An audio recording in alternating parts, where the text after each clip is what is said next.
버스 가지고 있으니까 덥다 그 온도 느낌이 앉아 있는 것보다 서 있는 게 더 많이 느껴진다는 거 아시죠? 잘 모르십니까? 그럼 서 있어 보시면 아십니다. 서 있으면은 좀 더 열이 많이 나는 것 같아요. 오늘은 제가 창세기 3장에서 5장까지 있는 내용을 이번 시간에 여러분들에게 말씀을 드리려고 합니다. 3장에 있는 사건들 우리가 잘 아는 것들이죠. 선악과 사건이 일어난 내용을 담고 있는 것이 창세기 3장입니다. 그리고 4장은 가인이 아벨을 죽이는 사건이 기록되어 있는 것들이 기록되어 있습니다. 우리가 성경을 읽을 때 항상 우리가 좀 신경을 쓰고 염두에 둬야 되는 게 있습니다. 그게 뭐냐면 본문에서 하나님께서 창세기 1장부터 읽기 시작을 했다면 1장부터 계속해서 일관되게 하나님께서 말씀하시려고 하고 있는 이 스토리라인, 이게 뭔가, 이걸 주의 깊게 생각을 하면서 읽는 게 굉장히 유익합니다. 왜 그러냐면 모든 커뮤니케이션의 수단들이 있지 않습니까? 이것들은 글자들이 그냥 맹목적으로 이렇게 저렇게 그냥 되는 그런 것이 아니라 저자가 말하고 싶은 것을 글을 이제 읽게 되는 사람에게, 그 사람에게 분명하게 뭔가를 전달하려고 하는 그 의도를 가지고 글들이 기록되기 마련입니다. 예를 들어서 여러분들께서 자녀들에게 또는 자녀들이 부모님에게 또 남편과 아내에게 요즘은 잘 쓰지 않습니다만 편지를 쓴다고 하면 이메일을 쓴다든지 이런 걸 쓸 때 그 글을 쓰는 의도와 목적이라는 게 있지 않습니까? 그죠? 아무 생각 없이 그냥 뭐 이메일 하나 보내고 그러는 거 아니지 않습니까? 내가 이 메일을 통해서 남편에게 뭘 이야기해야 되겠다. 요즘 같은 게 그 손으로 편지를 딱 써가지고 남편에게 주면은 심상치 않은 거죠. 이 사람이 도대체 갑자기 왜 이러나. 카톡이나 문자 보내지, 텍스트 보내지, 왜 글을 손편지를 써서 나에게 보낼까? 내가 뭘 잘못했나? 별 생각 다 나게 만들지 않습니까? 어쨌든 그 편지를 쓸 때는 내가 하고 싶은 말을 담아서 보내기 마련입니다. 그리고 그걸 읽을 때는 이 사람이 나에게 무엇을 말하려고 이 글을 썼는가, 이걸 생각하면서 읽어야 되지, 아무 생각 없이 쭉 읽고는 그냥 책상에 툭 던져놓으면 어떻게 되겠습니까? 큰일 나죠. 큰일 납니다. 성경도 마찬가지라는 겁니다. 자, 그런 점들을 생각할 때 창세기 3장, 우리 다 아는 사건이죠. 선악과를 따먹는 사건이 일어났다. 자, 그런데 여기까지는 우리가 다 아는데 창세기 3장의 내용을 우리가 빼먹고 읽는 것도 있고 좀 왜곡해서 읽는 것도 있고 내 멋대로 읽는 것도 있고 굉장히 다양하다는 거 아십니까? 자, 우선 당장 우리 창세기 1장에 있는 흔히 아는 것 같은데 좀 문제가 되는 것들부터 해서 좀 하나씩 좀 풀어나가 보도록 합시다. 먼저 이것부터 한번 생각해 볼까요? 왜 뱀이 하와를 유혹했을까? 그때 아담은 뭐 했지? 이런 것도 있을 거고요. 왜 하와는 또 뱀의 유혹에 그렇게 쉽게 확 넘어갔을까? 여자는 갈대라더니만 그래서 하와가 뱀의 유혹에 넘어간 건가? 이런 생각도 하자는 거죠. 근데 그건 솔직히 말해서 말도 안 되는 소리죠. 여자가 갈대이면 남자는 어떻게 되겠습니까? 남자는 그 갈대보다 훨씬 더 잘 흔들리는 존재들이지 않습니까? 솔직히 말해서 그렇지 않습니까? 사람은 다 똑같죠. 남자, 여자 가릴 것 없이 마음 약하기는 다 한 가지입니다. 여자가 특별히 더하고 남자가 특별히 덜하다, 그런 건 존재하지 않습니다. 어쨌든 왜 하와였을까? 하와는 또 왜 그렇게 적극적으로 뱀에게 동조를 했을까? 이런 것들 안 궁금하십니까? 성경 읽으면서? 안 궁금하시던가요? 저는 창세기 3장 딱 읽으면서 1장부터 역시 다 마찬가지였습니다만 3장 읽으면서 야, 이 뱀이 도대체 뭐 때문에 이런 짓을 하나? 그렇지 않습니까? 창세기 1장과 2장에서 하나님께서 우리를 왕같은 제사장으로 만들고 왕같은 제사장 가정을 만들어주고 그랬었는데 그렇게 쭉 살아가면 얼마나 좋겠습니까? 그런데 모든 인류의 천추의 한이 될 만한 그런 사건이 선악과 사건이지 않습니까? 왜 이게 하필이면 일어났을까 생각하지 않을 수가 없는 거죠. 일단 우리 신약 성경에서는요, 창세기 3장에 등장하는 그 뱀을 사단이라고 그렇게 말하고 있죠. 로마서 16장 20절에 보면 평강의 하나님께서 속히 사단을 너희 발 아래서 상하게 하시리라 그렇게 말을 하면서 바로 창세기 3장 15절에 있는 말씀을 반쯤 인용하면서 평강의 하나님께서 속히 뱀이 아니라 사단을 너희 발 아래서 상하게 하리라 하면서 창세기 3장에 있는 이 뱀이 사단이라고 그렇게 말합니다. 그리고 요한계시록 12장 9절에서는 큰 용이 내어 쫓긴, 이번엔 용입니다. 그런데 용을 옛뱀 곧 마귀라 이렇게 말하면서 뱀, 큰 용, 둘 다 뭐라고 있습니까? 사단이라고도 하는 원천하를 꿰는 자라 이렇게 말하면서 역시 요한계시록 12장 9절도 창세기 3장에 등장하는 이 뱀을 사단이라고 그렇게 말하죠. 요한계시록 20장 2절도 마찬가지입니다. 용을 잡으니 곧 옛뱀이요 마귀요 사단이라 이렇게 이야기합니다. 자, 그런데 신약 성경을 이렇게 말하고 있는데 그러면 창세기 3장에 등장하는 이 뱀을 우리가 얘는 확실히 사단이네 요렇게 볼만한 그런 내용이 창세기 3장에 있을까요? 없을까요? 있을까요? 없을까요? 제가 이래 물으니까 갑자기 자신감이 확 떨어지면서 여기서 이렇게 말하고 있는데 목사님이 뭐 때문에 이런 질문을 하시나 곤란하고 난처하게 이렇게 생각하실 수 있어요. 그런데 창세기 3장에서 뱀이 사단이라는 것을 확실하게 보여줍니다. 그런데 여러분들이 한 번도 그걸 생각을 안 해서 그런 거예요. 확실하게 보여줍니다. 어떻게 보여주고 있냐면 제일 처음에 1절에서 그런데 뱀은 여호와 하나님이 지으신 들짐승 중에 가장 간교하니라. 저 사탄이란 말이네? 그건 아닙니다. 요건 아니에요. 들짐승 중에서 가장 간교하니라 하는 요 말은요, 가장 지혜롭다 요 말을 부정적으로 말했을 뿐이지 히브리에서는 같이 중립적으로 그냥 똑똑하다 요런 표현을 썼는데 우리 한글 성경에서 번역하면서 이건 사탄인데 지가 똑똑해봤자 그 좋은 의미의 똑똑한 거라기보다는 이건 간교하다 이게 좋겠다 해서 간교라고 번역해놨을 뿐이지 히브리어에서 이 표현 가지고 이건 사단이네 이렇게 정의할 만한 게 전혀 아니에요. 대신 그 다음에 나오는 거예요. 뱀이 여자에게 물어 이르되 하나님이 참으로 너희에게 동산 모든 나무의 열매를 먹지 말라 하시더냐 하는 거 요거 요거는 딱 얘가 사탄이네 하는 게 딱 느껴져야 됩니다. 왠지 아십니까? 왜냐하면 자 이것부터 한번 생각해 봅시다.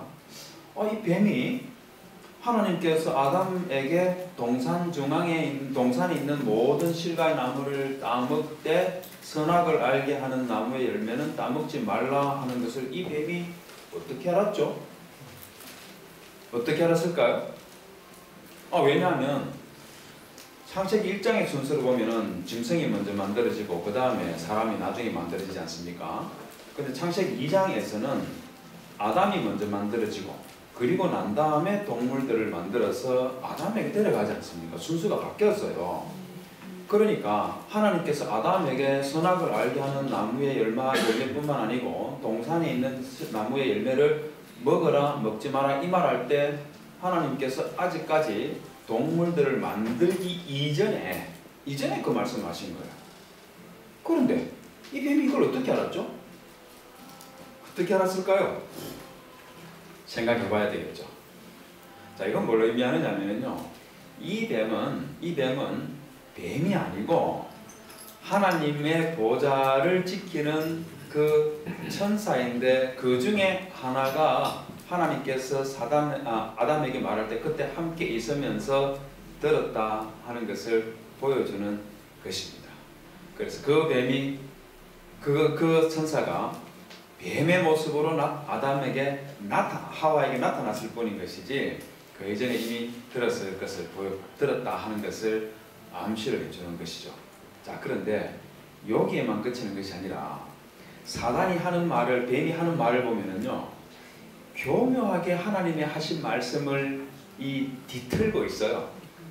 우리 한글 성경을 봐서는 그게 뒤틀렸다 하는, 하나님께서 하신 말씀을 인용하면서 뒤틀고 있다 하는 게 느껴지지가 않는데, 히브리어 성경을 보면은요, 뒤틀어져 있다는 게 보여집니다. 창세기 2장 16절 보십시오. 여기 보면은 동산 각종 나무의 열매는 내가 임의로 먹되라는 히브리어 표현이 이렇게 되어 있습니다. 이렇게 되어 있고, 그 다음에 창세기 3장 1절에서 너희에게 동산 모든 나무 열매를 먹지 말라 하시더냐 할 때 요거는 이렇게 표현이 돼요. 히브리어는 이렇게 표현이 되어 있어요. 자, 요거 무슨 글자인지는 모르지만 생긴 거 한번 보십시오. 요 글자 한번 보십시오. 창세기 2장 16절에 요 글자, 요 글자하고 요 글자하고 한번 비교해 보십시오. 어떻습니까? 일단은 같은 그림이죠, 그죠? 같은 그림이에요. 자, 창세기 2장 16절에서는 여기에 위치해 있던 글자들을 3장 1절에서는 문장을 사단이 말하면서 순서를 바꾸어서 여기다 갖다 놓은 거예요. 그 다음에 요 글자 한번 보시죠. 요 글자. 요 글자가 여기에 나오죠. 여기에. 순서가 여기에 있던 거는 이쪽으로 가고 여기에 있던 것들은 이쪽으로 가고 순서를 바꿔버린 거예요. 순서를 바꾸면서 무슨 글자를 하나 더 붙으냐면은 부정어 노에 해당되는 거. 노에 해당되는 로. 요것 일대 로라고 있습니다. 근데 우리 영어에 노 있지 않습니까? 노에 해당되는 요 표현이 요걸 하나 딱 붙여가지고 하나님께서 하신 말씀을 완전 뒤집으면서 그렇게 사탄이 하와에게 말을 하고 있는 거예요. 이게 굉장히 미묘한 현상을 지금 이 뱀이 일으키고 있는 거예요.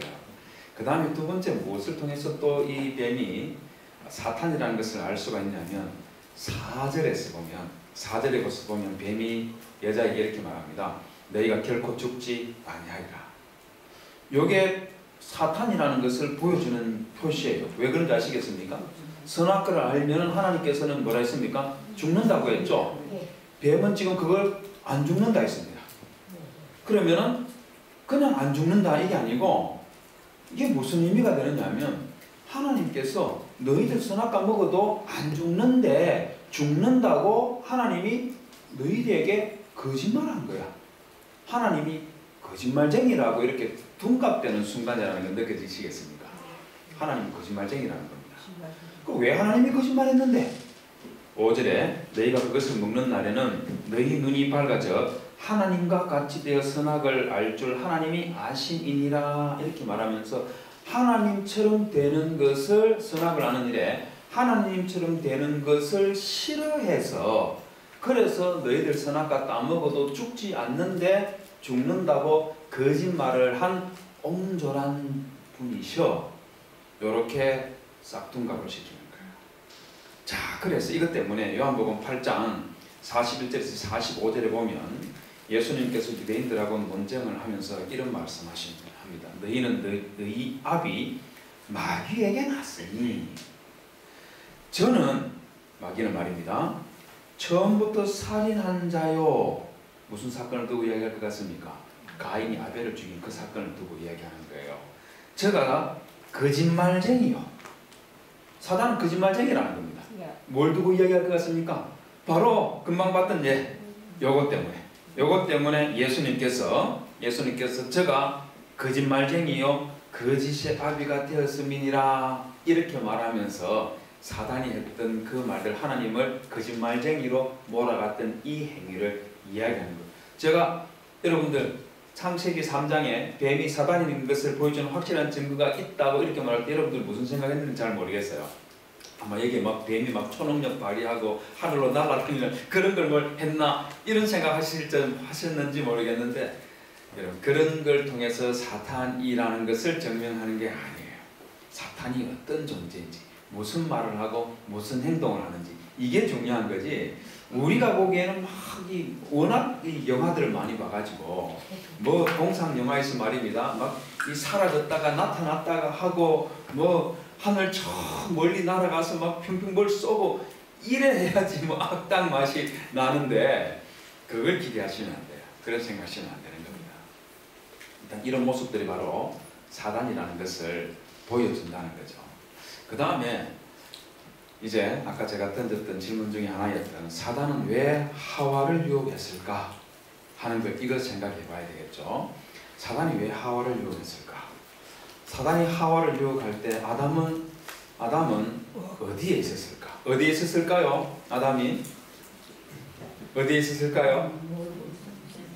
놀고 있었다. 놀고 있었을 가능성이 있죠. 뭐 하고 놀았을까요? 하토 치고 놀았을까요? 뭘 하고 놀았을까요?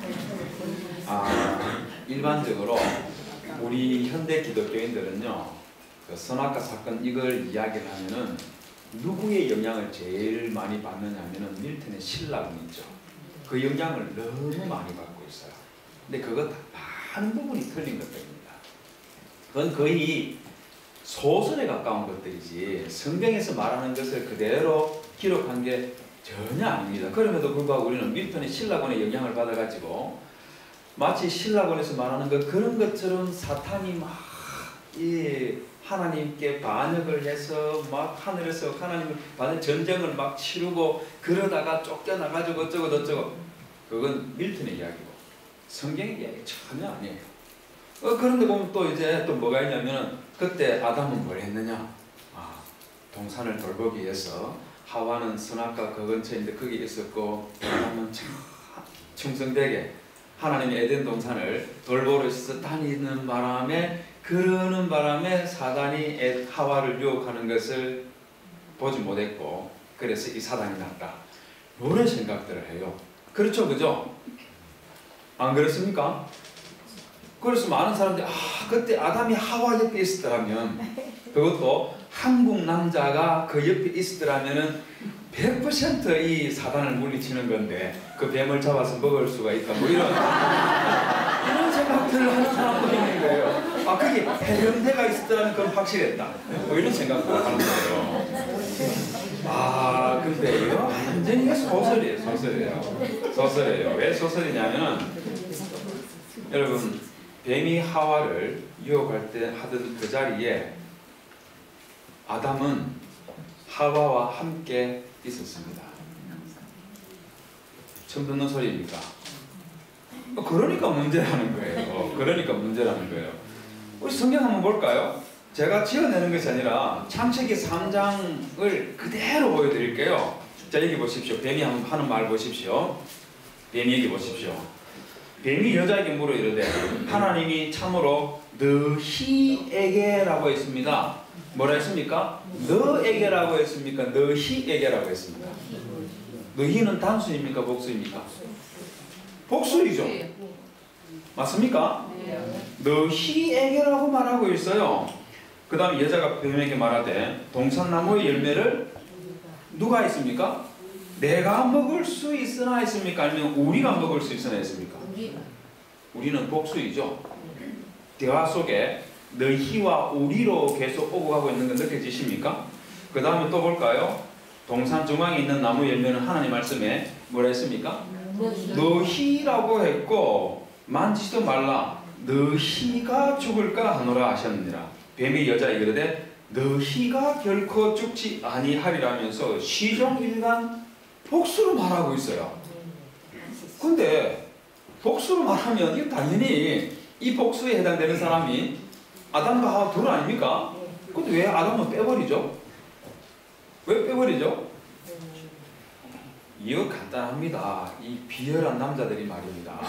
선악과 따먹은 그 모든 책임을 하와에게 전적으로 전가시키고, 남자들은 싹 빠지고 싶은 이 얍삽한 마음들 있지 않습니까?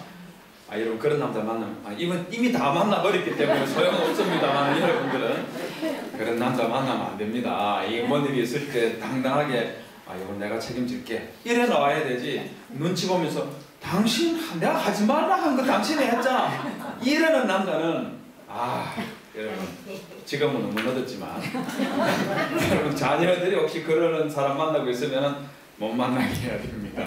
여러분들이 이미 늦었어요. 할 수 없습니다. 자, 그런데 히브리어로 보면은요, 이거는 훨씬 더 명료합니다. 우리 한글 성경에는 너희, 우리, 너희가 모두 다 5번 사용됐죠, 그죠? 히브리어에서는 훨씬 더 많이 사용됐습니다. 9번이 나옵니다. 무려 9번. 저 빨간 글로 되어 있는 것들인데, 자, 우리 목사님들에게 제가 이 질문을 하면 당황할 수가 있는데, 여러분 여기 보십시오. 우리 목사님들 토켈로라는 요 동사, 여기 히브리어 동사에는요 주어가 포함이 되어 있어요. 자, 그런데 너희 지금 뱀이 말입니다. 만약에 하와에게만 말하면서 미상의 저 어딘가에 있는 아담을 포함시켜서 말하는 것 같으면 이럴 때는 여성으로, 여성이 주어가 되어야 돼요. 여성 복수로 해야 되는데 여기에서는 여성 복수가 아니라 남성 복수입니다. 너희라고 말할 때 너희가 여성 복수가 아니라 남성 복수예요. 히브리어에서는요 가부장적인 어떤 성향이 있기 때문에 남자와 여자가 같이 있으면서 어떤 주어 역할을 하면 그러면은 남성 복수로 씁니다. 여자끼리 있으면은 여성 복수이고 남성과 여성이 있으면 남성 복수예요. 자, 그럼 여기에서 남성 복수로 쓰였다는 것은 뭘 의미하고 있느냐면은요 뱀이 하와에게 너희라고 말하면서 남성 복수로 쓰여 있다는 것은 그 앞에 남자가 있다는 거예요. 어떤 남자게?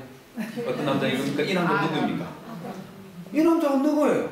아담이지. 여기 보시죠. 다른 동사들 다 보십시오. 여기 뭐 티우라는 건데 요 티우 전부 다 붙어 있어요. 여기 보십시오. 여기 보시면 명사 뒤에 붙는 대명사 전미사도 캠 남성 복수. 여기도 보십시오. 캠 전부 다 남성 복수로 다 붙어 있다는 겁니다. 자, 우리 목사님 한번 보십시오. 어떻습니까? 제가 하는 말 어떻습니까?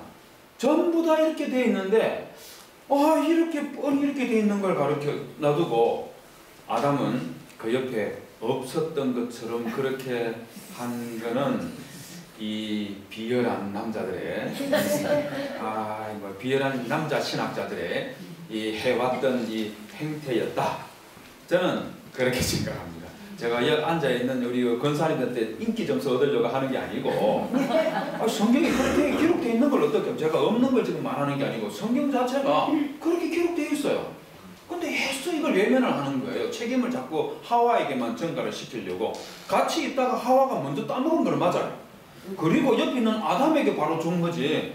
아담이 저 다니다가 이미 하와는 선악과 따먹고 해롱해롱 하고 있는데 아담이 오니까 이리 오세요. 당신도 하나 드셔보세요. 이런 것처럼 자꾸 지어내는 거예요. 그거 아니라니까요. 성경은 그렇게 말한 적이 단 한 번도 없다는 거죠.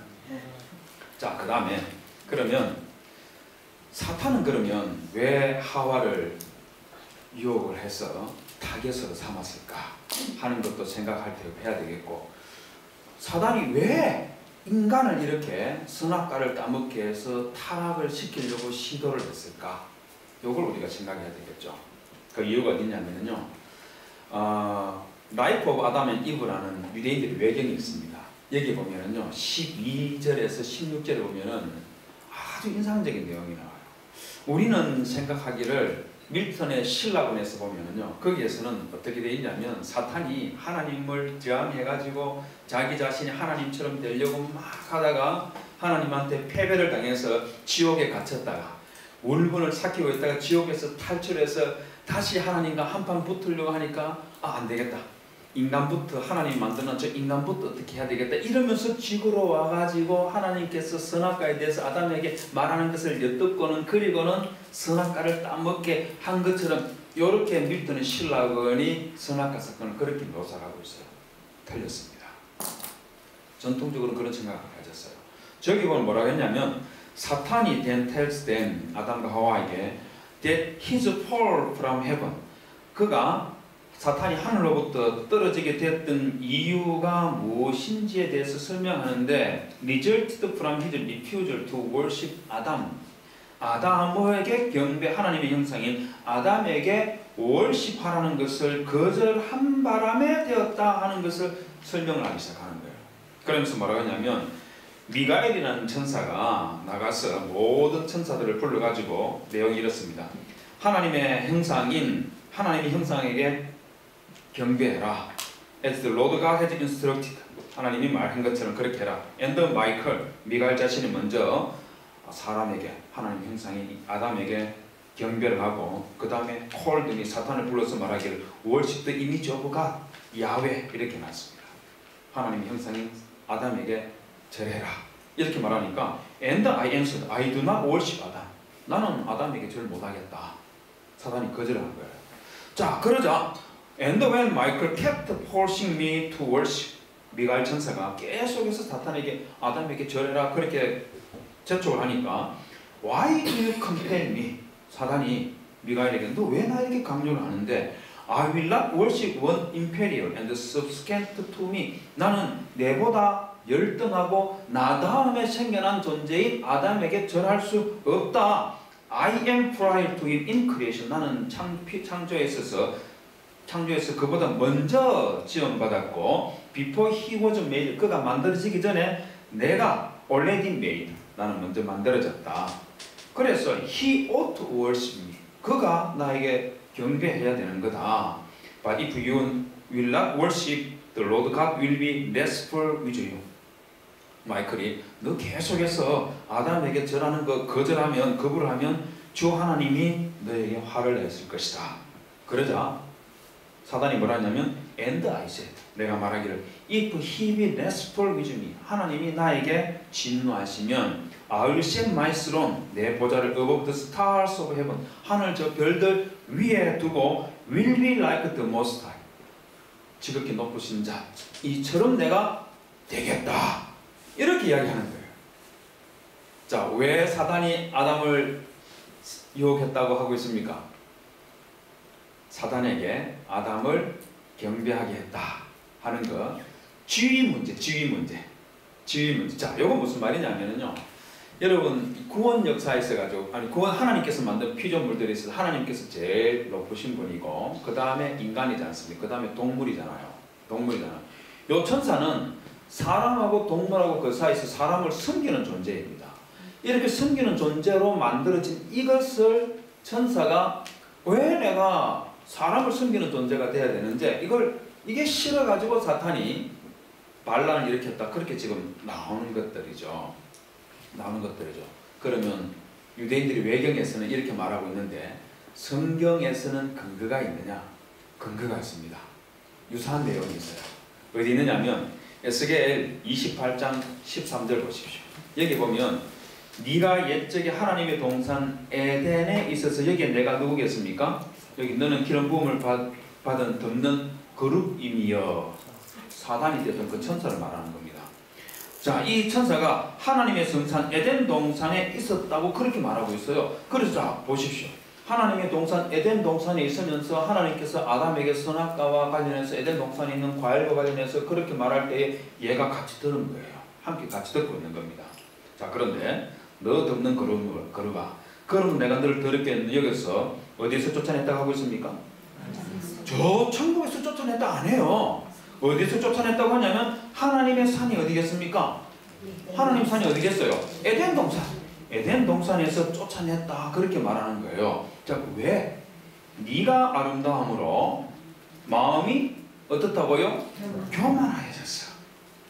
네가 아름다움으로 교만하여져서 인간을 섬겨야 되는 존재인데 인간으로부터 네가 섬김을 받으려고 교만하여졌기 때문에 그래서 하나님께서 너를 더럽게 여겨서 하나님의 산에서 쫓아냈다. 이렇게 말하고 있는 거예요. 이게 에스겔 28장에 기록되어 있는 겁니다. 뿐만 아니고 유다서 1장 6절도 보십시오. 저기 보면 뭐라고 하냐면 또 자기 지위를 지키지 아니하고 자기 처소를 떠난 누구들이라고요? 천사들. 이들이 누구겠습니까? 사단이죠. 큰 날의 심판까지 영원한 결박으로 흑암에 가두셨으며 이렇게 말하고 있는 거예요. 그래서 사단이 자기의 지위, 사람을 섬기는 자로서의 그 자기 지위를 지키지 아니하고 하나님을 보좌해야 되는 그 자리에서 딱 제대로 정상적으로 자기에게 주어진 일을 하고 있었는데 그걸 하지 아니하고 떠나가버린 이것 때문에 하나님께서는 이 사단을 흑암에 심판하시고 흑암에 가두셨다. 이렇게 성경에서 말하고 있는데 무슨 저 천국에서 하나님과 더불어서 전쟁을 막 치르고 어쩌고 저쩌고 하다가 신라벌에 나오는 것처럼 하늘에서 지구로 뚝 떨어지고 그런 말도 안 되는 소리를 이걸 듣고는 그걸 따라가고 있는 게 우리 시대의 많은 기독교인들이 에덴 동산에 있었던 사건들에 대한 이해들입니다. 잘못된 것들이죠.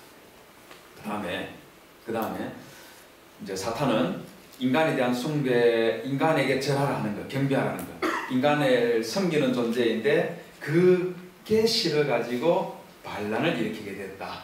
이게 이제 우리 성경에서 볼 수 있는 현상들이고, 그럼 왜 하필이면 여자냐 하는 거 이제 생각을 해야 되겠죠. 왜 여자일까요? 왜 여자일까요? 왜 하와일까? 자, 요 문제는 창세기 3장에서는 나오지를 않습니다. 요 문제를 풀 수 있는 답이 창세기 3장에서는 안 나오고 어디에 나오느냐면 고린도전서 11장 3절에서 10절에 보면 사도 바울이 아주 묘한 말을 하고 있습니다. 저기 보면 각 남자의 머리는 그리스도요, 여자의 머리는 남자요, 그리스도의 머리는 하나님이시라, 이런 말을 합니다. 그러면서 여자가 남자에게 났으며 라는 이런 말을 통해 가지고 지금 바울이 무엇을 말하려고 하고 있느냐 하면 태초에 하나님께서 아담과 하와를 만드셨던 그 사건과 연관을 지으면서 각 남자의 머리는 그리스도라고 그렇게 말하고 있고 여자의 머리는 남자라고 그렇게 말하고 있습니다. 그러면서 요거 여러분 오해를 하면 안 됩니다. 자, 요거 때문에 자 봐라, 여자의 머리는 남자라고 했지 않냐, 그래서 남자들이 여자 위에 있는 거야, 이런 말하면 절대로 안 되는 거예요. 그렇게 이해하면, 만약에 그런 식으로 이해해버리면 무슨 문제가 생겨나느냐면요, 그 뒤에 보십시오. 그리스도의 머리는 누구라 했습니까? 하나님이라 했죠. 이게 맞는 말입니까? 틀린 말입니까? 무슨 말인지 모르겠습니까? 맞는 말이라 하면은요, 여러분 틀리는 겁니다. 그럼 사도 바울이 한 이 말이 그러면 틀렸다는 말이에요? 아니, 이것도 맞는 말이에요. 요건 여러분들이 조화롭게 잘 이해를 해야 되는 겁니다. 무슨 말이냐면 우리 여러분도 아시다시피 하나님은 삼위 하나님이지 않습니까? 삼위일체 하나님이지 않습니까? 그래서 성부, 성자, 성령 하나님이 제 위가 동등하세요. 성부 하나님이 제일 높고 성자 하나님은 그 밑이고 성령 하나님은 그보다 또 더 낮다. 이런 개념이 우리 기독교 교회에는 존재하지 않습니다. 성부와 성자와 성령 이 세 위가 한 분 하나님이시고 이 세 위는 모두 평등하고 동등하신 분이에요. 그 위에 서열이 있는 게 아니라는 겁니다. 자, 그럼 왜 그리스도의 머리는 하나님이시라 이 말을 했을까? 이 말은 무슨 말이냐면 삼위 하나님께서 동등하신데 하나님께서 타락한 인간을 구원해 나가시는 이 구원의 질서, 구원의 역사에 있어서는 성부 하나님께서 계획하시고 성자 하나님께서 실행하시고 성령 하나님께서 이루어 가시는 요 순서, 요거에 맞춰 가지고 그리스도의 머리는 하나님이다, 요렇게 말씀하신 것이지 근본적으로 지위 자체를 두고 하는 말이 아니라는 겁니다. 그러면 요거에 관련, 요거 때문에 요렇게 생각하면서 다시 여자의 머리는 남자요라는 이 말도 무슨 말이냐면 인격이나 사람의 가치가 남자가 여자보다 더 월등하다, 낫다, 이걸 말하는 게 아니고요. 언약, 패밀리 카버넌트에서 하나님께서 프리스트 로얄 패밀리를 창세기 2장에서 만들어냈지 않습니까? 왕같은 제사장 가정을 만들어냈지 않습니까? 그 가정을 만들 때에 제가 내일 아침에 강의할 때 보여드릴 예정인데 그냥 가정을 만드는 것이 아니고 하나님께서 아담과 언약을 체결하시는 내용이 있습니다. 그 언약을 체결했다는 것이 호세아 4장 7절에 보면, 호세아 6장 7절에 보면 그들은 아담처럼 언약을 어기고 거기에서 나를 반역하였느니라, 이 표현에서 볼 수 있는 것처럼 하나님께서 아담하고 언약을 체결했는데 이 아담이 언약을 어긴 적이 있었고 요것처럼 에브라임과 이스라엘과 유대인들이 하나님께 언약을 깨뜨렸다, 요 말을 하고 있는 거예요. 여기서 말하고 있는 것처럼 아담과 하나님께서 맺었던 이 언약은 패밀리 카버넌트라는 겁니다. 요 하나님께서 아담의 이 가정과 언약을 체결할 때 언약의 대표로 누구를 세웠느냐면 그때 아담을 세우신 거예요. 하와와 하나님께서 언약을 체결한 것이 아니라 아담과 언약을 체결한 거예요. 그래서 아담이 패밀리 카버넌트에서 리더 역할을 하고 하와는 그 패밀리 카버넌트의 멤버가 되는 겁니다. 이해가 되시겠죠? 그죠? 이런 관계 속에 있다 보니까 그래서 여자의 머리는 남자요라고 그렇게 말을 한 거예요. 자, 그런데 그 다음에 10절을 한번 보십시오. 10절에 보면 뭐 8절에서 9절에 보면 여자가 남자에게 낳았으면 남자가 여자를 위하여 지음을 받지 아니하고 여자가 남자를 위하여 지음을 받은 것이니 라고 하면서 창세기 2장에 있는 내용들을 바울이 이렇게 이야기를 하고 있습니다. 그러면서 10절에 가면 이런 말을 합니다. 우리 같이 한번 읽어볼까요? 10절 시작. 이러므로 여자는 천사들을 위하여 문체 아래 있는 표를 그 머리 위에 둘지니라. 자, 저 표현 잘 한번 생각해 보십시오. 여기에 아주 묘한 내용 창세기 3장의 선악과 사건에서 있었던 그것들과 관련된 4가지 명제가 여기에 다 담겨 있습니다. 4가지 명제가 담겨 있습니다. 그 4가지 명제가 뭐냐면요, 저기 첫 번째가 뭐냐면 이러므로 여자는 천사들을 인하여 권세 아래에 있는 표를 그 머리에 둘지니라 했는데 권세라는 게 뭘까요? 무슨 권세일까요? 남편이 즉 아담이 카버넌트, 패밀리 카버넌트에서 리더였다는 그 권세 아래에 있는 표를 그 머리에 둘지인데 이 말은 이전에 아내가 남편의 언약의 리더십 아래에 있었다 하는 게 첫 번째 명제. 그런 적이 있었다는 겁니다. 그 다음에 두 번째는 뭐냐면 이러므로 여자는 천사를 지나 권세에 있는 표를 그 머리에 둘지니라. 머리에 둘지나 요거는 머리에 쓰는 모자 쓰는 겁니다. 요걸 통해서 아내는 머리에 쓸 것을 두므로 언약의 질서상 남편 아래에 있다는 것을 항상 표시해야 된다. 둘지니라. 요 말을 통해서 항상 둬라. 모자를 왜 쓰느냐? 가톨릭 교도들은 여자들 머리에 모자 쓰고 있는 거 아시죠? 그죠? 우리는 안 쓰고, 가톨릭은 지금도 쓰고 있습니다. 왜 그걸 쓰느냐 하면 바로 아내가 남편의 언약의 질서상 남편의 리더십 아래에 있다는 것을 나타내는 표징으로 이걸 쓰는 거예요. 그 다음에 세 번째가 뭐냐면 여기에서 천사들을 인하여 라는 말을 붙였으니까 이 말은 천사들은 이 사실을 악용해서 아내를 자극하고 유혹한 적이 있다. 천사들을 인하여. 제가 하는 말 문제가 있습니까? 표현을 보니까 그 말 그렇게 명제가 함축되어 있다는 거 느껴지잖아요. 그죠? 그 다음에 네 번째가 뭐냐면 이 표시를 통해 천사들이 남편의 권세 아래에 있는 문제로 아내를 다시는 유혹하지 못하게 해라 하는 게 고린도전서 10장 11절에서 바울이 하고 있는 말이 요 4개의 명제를 다 같이 포함시키고 있는 겁니다. 자, 제가 하고 있는 말에 오류가 있다고 느껴지거나 이의가 있는 분 손 한번 들어봐 주십시오. 손 들어서 공감 못하겠습니다. 뭐가 공감 안 되는지 한번 말해 보십시오. 요 말씀 이게 다 들어있다는 겁니다. 자, 이걸 보면 우리가 무엇을 알 수가 있냐면은 하와가 말입니다. 하나님께서 패밀리 카버넌트를 아담과 체결하고 하와가 아담 그 밑에 언약의 질서에서 그 밑에 있다는 요것 때문에 마음이 불편한 거예요. 요걸 사단은 자기 자신이 아담을 섬기는 존재라는 것, 여기에 대한 불편한 마음을 가지고 있다가 유사하게 언약의 질서에서 남편 밑에 있는 이 아내의 불편한 마음을 이용을 해서 선악과를 따먹음으로 언약을 깨트리는 여기에 교묘하게 여자를 끌어들이고 있다는 거예요. 그게 바로 고린도전서 11장 10절을 통해서 왜 사단이 여자를 데리고 유혹을 했을까 하는 것을 이게 보여주는 거예요. 이게 보여주는 거예요. 자, 그러면 타락의 결과가 뭘까? 선악과를 따먹은 결과가 그럼 어떻게 되나?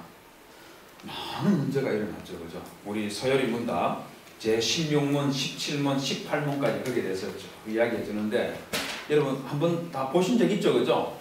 그래도 여러분들은 이 프랑크푸르트 인근에 있는 5교회들은